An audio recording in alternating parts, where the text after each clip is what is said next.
যুদ্ধের আগুনে পুড়ে ছাই হবে যুক্তরাষ্ট্রের প্রতিরক্ষা ঢাল। যুক্তরাষ্ট্র একটি সর্বাত্মক আঞ্চলিক যুদ্ধের দিকে ত্বরান্বিত হচ্ছে বলে শনিবার সতর্ক করেছেন ইরানের খাতাম আল আম্বিয়া কেন্দ্রীয় হেডকোয়ার্টার্সের commander major general Ali Abdullahi. তিনি মধ্যপ্রাচ্যের আঞ্চলিক সরকারগুলোকে অনুরোধ জানান তারা যেন ওয়াশিংটনকে সামরিক অভিযানের জন্য তাদের ভূখণ্ড, অবকাঠামো ও সম্পদ ব্যবহার করতে দেওয়া পুনর্মূল্যায়ন করে। মেজর জেনারেল আলী আবদুল্লাহি বলেন, ওয়াশিংটনের আচরণ একটি বিপজ্জনক সম্প্রসারণবাদী কৌশলের প্রতিফলন, যার উদ্দেশ্য এ অঞ্চলের উপর অবৈধ নিয়ন্ত্রণ চাপিয়ে দেওয়া।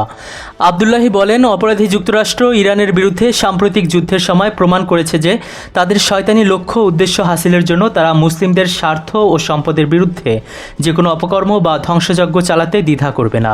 তিনি সতর্ক করে বলেন, যুক্তরাষ্ট্র তার নিজস্ব সামরিক বাহিনীকে রক্ষা করতে এবং ইসরায়েলের যুদ্ধযন্ত্রকে শক্তিশালী করতে আঞ্চলিক দেশগুলোর সম্পদ, মূলধন, গুরুত্বপূর্ণ অবকাঠামো এবং কৌশলগত সম্পদকে কাজে লাগাচ্ছে।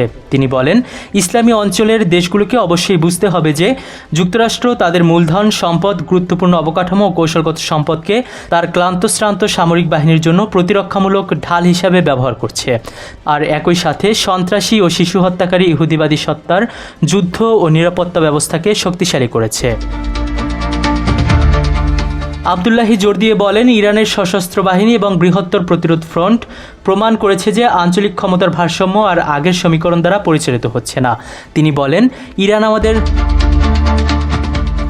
ইরানি কমান্ডার যুক্তি দেখান যে ইরানের বিরুদ্ধে ওয়াশিংটন তাদের লক্ষ্য অর্জনের ব্যর্থ হওয়ার কারণেই যুক্তরাষ্ট্র ও ইসরায়েল আঞ্চলিক দেশগুলোর সীমান্ত এবং সামরিক ঘাঁটি থেকে হামলা চালাতে বাধ্য হচ্ছে। তিনি আরও বলেন, আমরা খোলাখুলিভাবে পরিষ্কার করেছি যে ইসলামী দেশগুলোকে অবশ্যই দূরদর্শিতার পরিচয় দিতে হবে। যুক্তরাষ্ট্রের অপরাধগুলোকে নিবিড়ভাবে পর্যবেক্ষণ করতে হবে এবং এর সাথে তাদের সহযোগিতা ও জোটবদ্ধতা পুনর্বিবেচনা করতে হবে। অন্যথায় যে কোনো দেশ অপরাধী ও আগ্রাসী যুদ্ধের জন্য প্রতিরোধমূলক ঢালে পরিণত হবে, যা যুদ্ধের আগুনে পুড়ে যাবে। মুহতাসিম সকিব, দিগন্ত বার্তা।